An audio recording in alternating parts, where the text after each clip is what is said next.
আবর্তন গতির দ্বারা কিভাবে সময় নির্ণয় হয়ে থাকে উদাহরণ সহ উত্তর দাও। এই উদাহরণ সহ উত্তরটাকে আমরা বলি সংশ্লেষকারী বা অ্যানালিটিক্যাল টাইপ।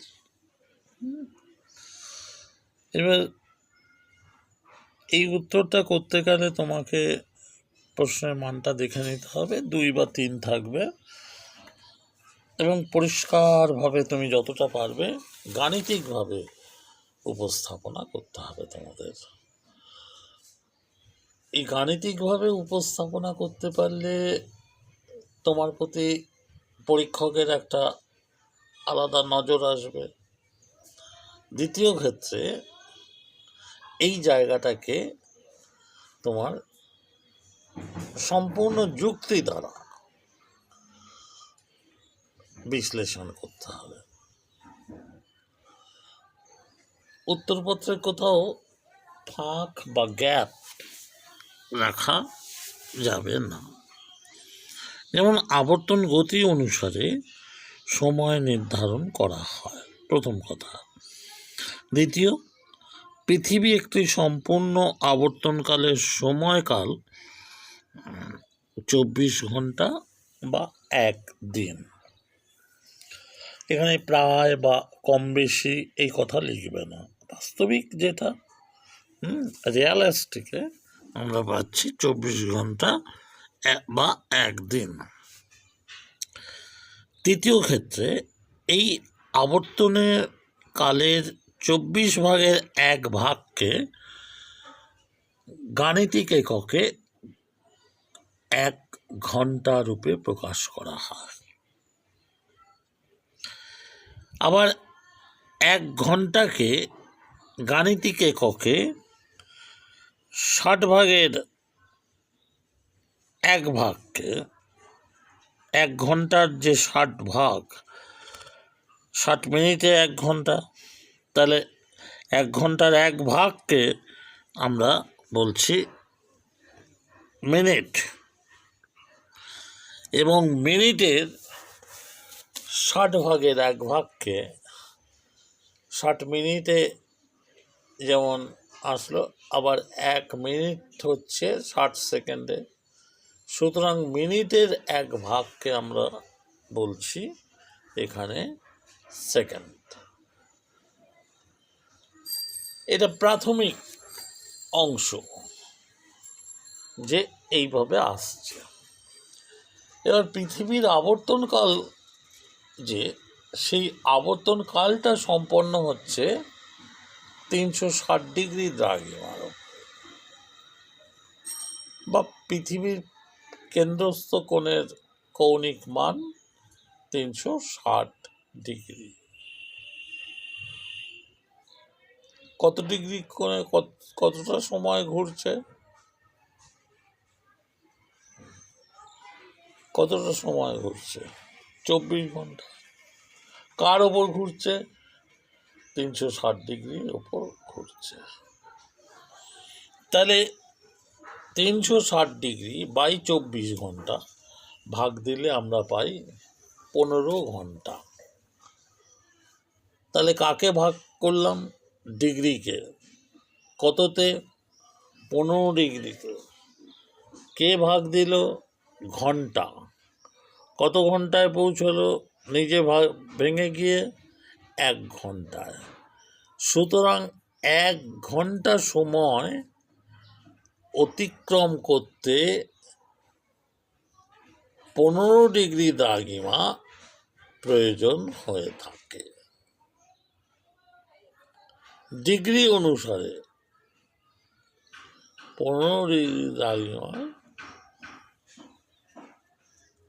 অবস্থা ঘটে থাকে। এরপর দ্বিতীয় ক্ষেত্রে এই যে 15 ডিগ্রি, 1 ডিগ্রি সমান কত আসছে এটা আমাদেরকে দেখে নিতে হবে। 60 মিনিট, তাহলে 60 মিনিট আর 15 ডিগ্রি একে কাটাকুটি করলে 4 মিনিট। 4 মিনিট 15 ডিগ্রিও ভেঙে গেল, 1 মিনিটে গিয়ে দাঁড়ালো। তাহলে 1 ডিগ্রি 4 ডিগ্রি দ্রাঘিমা অতিক্রম করতে, এই 1 ডিগ্রি দ্রাঘিমা অতিক্রম করতে, কারণ 15 ডিগ্রি ভেঙে 1 ডিগ্রি হয়েছে, তাহলে 15 ডিগ্রি দ্রাঘিমা অতিক্রম করতে যেমন আমাদেরকে সময় নিল 60 মিনিট, এখানে কত নিচ্ছে, এখানে 1 ডিগ্রি দ্রাঘিমা অতিক্রম করতে 4 মিনিট। মিনিটটা কোথা থেকে পেলাম? 60 মিনিট ভেঙে 4 মিনিট পেলাম। তাহলে 1 ডিগ্রি দ্রাঘিমার জন্য 4 মিনিট, আর তাহলে কত মিনিটে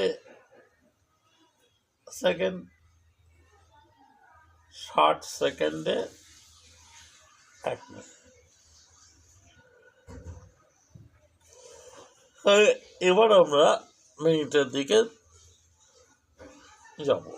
60 মিনিট আর 4 ডিগ্রি, 1 ডিগ্রি সমান 60 মিনিট, তাহলে 4 × 60 240 মিনিট।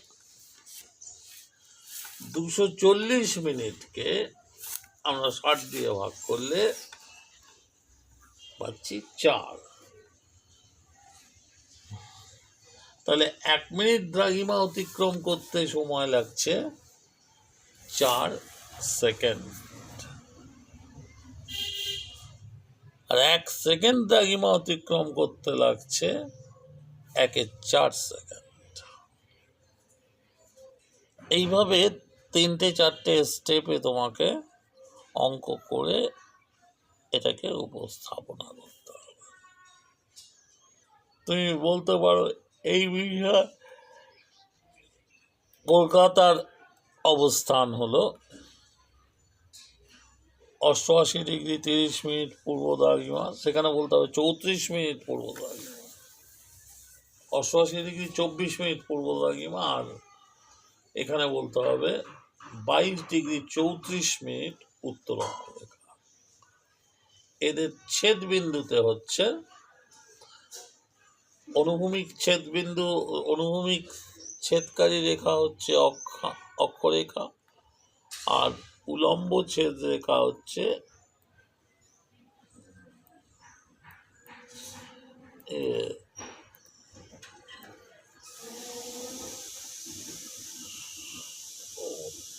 লাইন অফ ল্যাটিটিউড অক্ষরেখা, আর লাইন অফ লঞ্জিটিউড উলম্ব দ্রাঘিমা রেখা।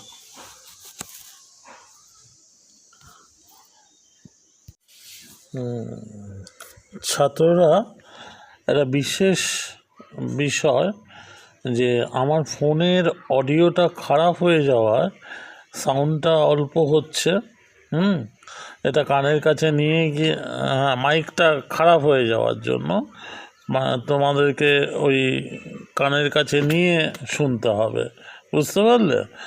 আমি এটা এর মধ্যে ঠিক করে নেব, আগামী দিন থেকে আবার ঠিক হবে আশা রাখি। তা একটু কষ্ট করে তোমরা এটা করে নেবে। আমি 5-6টা ধাপে আজকে এটা পাঠিয়েছি, সুতরাং এইভাবেই যাতে হয় এটাকে বলে রাখলাম আগে থাকতে। শেষে বলবে যে স্যার পাঠালেও শুনতে পারলাম না, বা স্যার পাঠায়নি, এই ধরনের বিষয় যেন না হয়। হ্যাঁ, আচ্ছা, এখন আমাদের কাছে প্রশ্ন যে পৃথিবীর কক্ষপথ ও পরিক্রমণের গতিবেগ সম্পর্কে উপস্থাপনা। প্রশ্নটা এরকম দিলাম, ধরো পৃথিবীর কক্ষপথ এবং পৃথিবীর পরিক্রমণ কাল এর সম্পর্ক নির্ণয় করো। আমি কি বললাম বুঝতে পারলে? পৃথিবীর কক্ষপথ এবং কক্ষপথে বা পৃথিবীর পরিক্রমণকালে সম্পর্ক নির্ণয় করো।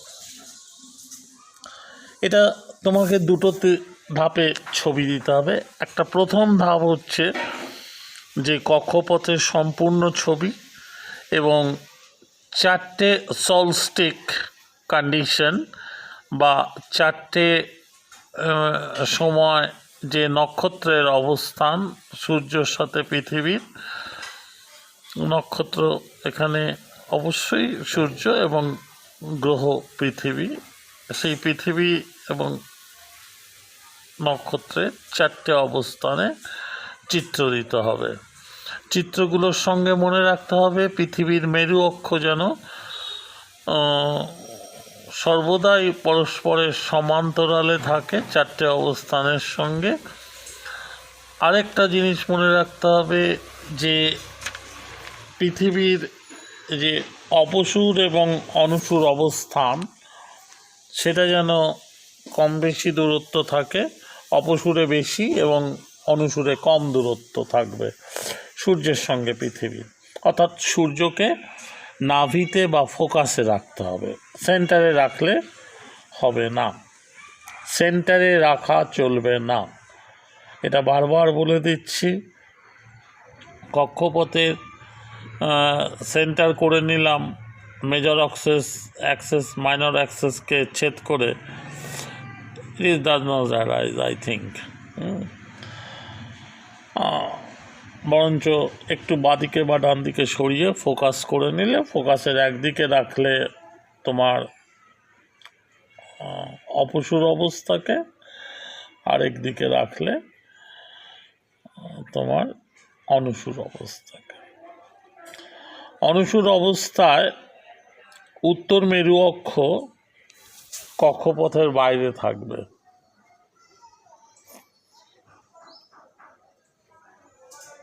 মনে রেখো, অনুসূর অবস্থানে যখন পৃথিবীর দূরত্ব কম সূর্যের সঙ্গে, তখন উত্তর মেরু অক্ষ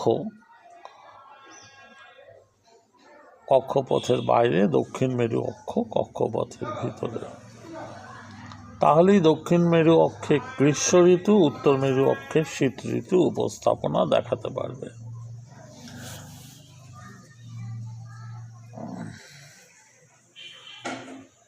অপসূর অবস্থায় উত্তর মেরু অক্ষ কক্ষপথের ভিতরে আর দক্ষিণ মেরু অক্ষ কক্ষপথের বাইরে। তাহলে উত্তর মেরু অক্ষে কক্ষপথের ভেতরে থাকায় সূর্যের কাছে চলে আসছে গ্রীষ্ম ঋতু, আর কক্ষপথের বাইরে থাকায় সূর্য থেকে দূরে চলে যাওয়ায় দক্ষিণ মেরু তোমার শীত ঋতু। আর নিরক্ষরেখাকে ঠিক মাঝখানে ছেদ করে সূর্যের মধ্যবিন্দু দিয়ে অপর দিকে নিরক্ষরেখা দক্ষিণ মেরুর দিকে, সেখানে নিরক্ষরেখাকে মাঝখানে ছেদ করে দুই মেরু অক্ষের মধ্যে সমান সমান দূরত্ব দেখাতে হবে। এই সমান দূরত্ব হচ্ছে ইকুইনক্স, দিন রাত্রি সমান। মনে রাখতে হবে মেরু অক্ষকে যখন দেখাবে তখন কক্ষপথের সঙ্গে 66.5 ডিগ্রি এবং উলম্ব রেখার সঙ্গে 23.5 ডিগ্রির ব্যবধান যেন কম বেশি ঠিক থাকে। ওটা যদি কম বেশি হয়ে যায় তাহলে ছায়াবৃত্ত নড়বড় করবে। জায়গাটা খুব টাফ। বারবার করে অডিওটা শোনো, তাহলেই বুঝতে পারবে। পৃথিবী যে নির্দিষ্ট পথ ধরে সূর্যকে পরিক্রমণ করে সেটাই হচ্ছে কক্ষপথ। উপবৃত্তাকার আকৃতি, পরিধি 96 কোটি কিলোমিটার, এর মধ্যে যে তলটাতে অবস্থান করছে, অর্থাৎ দৈর্ঘ্য প্রস্থ, কেবল উচ্চতা নেই, সেই তলের ওপরে পৃথিবীর কক্ষতল।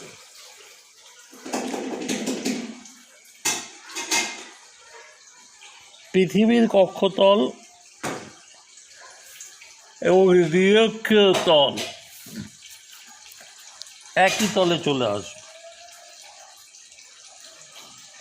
আবার পৃথিবীর কক্ষতল এবং রবিমার্গ তল, রবিমার্গ হচ্ছে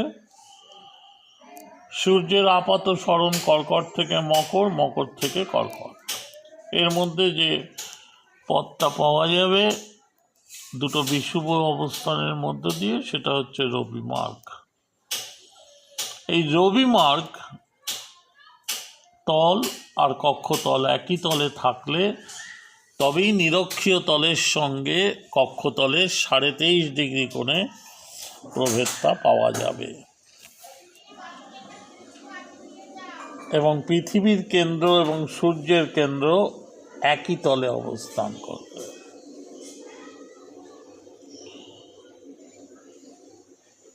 এই অবস্থায় জোহানস কেপলার কি বললেন? গ্রহগুলির মধ্যে অনেকগুলো সমস্ত গ্রহ সহ পৃথিবীও কক্ষপথে অবস্থান করে। পরিক্রমণরত পথটি ডিম্বাকার বা উপবৃত্তাকার। এই উপবৃত্তের দুটো নাভি, একটা নাভিতে অবস্থান করবে সূর্য, যে কোনো একটা নাভিতে। পরিক্রমণকালে সূর্য এবং পৃথিবীর মধ্যে দূরত্বের দৈর্ঘ্য সমান থাকবে না, কখনো বাড়বে কখনো কমবে। ফলে বাড়লে মাধ্যাকর্ষণ শক্তি কমে যাবে এবং কমলে মাধ্যাকর্ষণ শক্তি কমবে। বাড়বে, মাধ্যাকর্ষণ শক্তি বাড়বে কমলে, আর বাড়লে কমে যাবে দূরত্ব। ফলে অনুসুরে দূরত্ব বেশি, কম থাকায় মাধ্যাকর্ষণ বেগ পৃথিবীর ওপর বেশি, আবার অপসুরে দূরে থাকায় মাধ্যাকর্ষণ বেগ পৃথিবীর ওপর কম। কিন্তু দূরত্ব কম, বেগ যাই থাক, সূর্যকেও পরিক্রমণকালে অতিক্রম করতে এক স্থান থেকে আরেক স্থানে সমান সমান সময়, সমান সমান দৈর্ঘ্য অতিক্রম করে থাকে।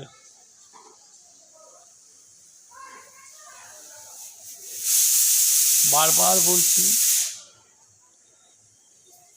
সমান সমান দূরত্বে সমান সমান সময় লাগে পরিক্রমণকালে, বা সমান সমান সময়ে সমান সমান দূরত্ব পরিক্রমণকালে পৃথিবী তার কক্ষপথকে অতিক্রম করা। সম্পর্ক এক। যদি ধরি অপসুর অবস্থান, পৃথিবীর মেরু অক্ষ কক্ষপথের ভিতরে 23.5 ডিগ্রি কোণে ভেতরে, পৃথিবীর দক্ষিণ মেরু অক্ষ কক্ষপথের 23.5 ডিগ্রি বাইরে।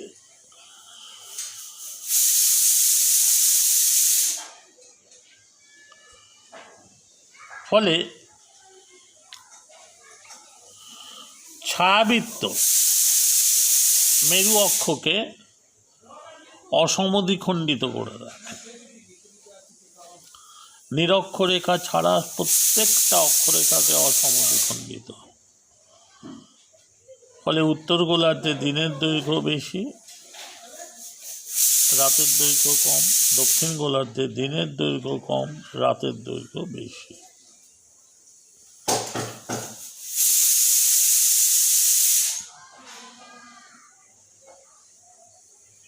এরপর যদি আমরা অনুসুর অবস্থানে আসি, 23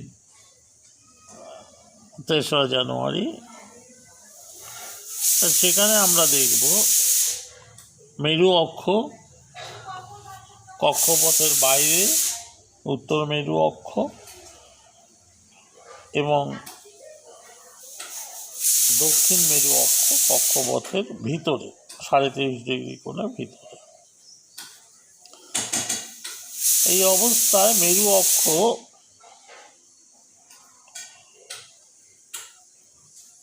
সঙ্গে ছায়াবৃত্ত অসমদ্বিখণ্ডিত কোণে এবং নিরক্ষরেখা ব্যতীত অন্যান্য অক্ষরেখাগুলো অসমদ্বিখণ্ডিত অবস্থায় থাকে। ফলে সূর্যের কাছে চলে আসায় দক্ষিণ মেরু অক্ষ গ্রীষ্মকাল, উত্তর মেরু অক্ষ হচ্ছে শীতকাল। কিন্তু এখানে একটা মজার বিষয় যে দূরত্ব কম থাকায় নিউটনের মাধ্যাকর্ষণ শক্তি অনুযায়ী পৃথিবীর পরিক্রমণের গতিবেগ অনেক বেশি।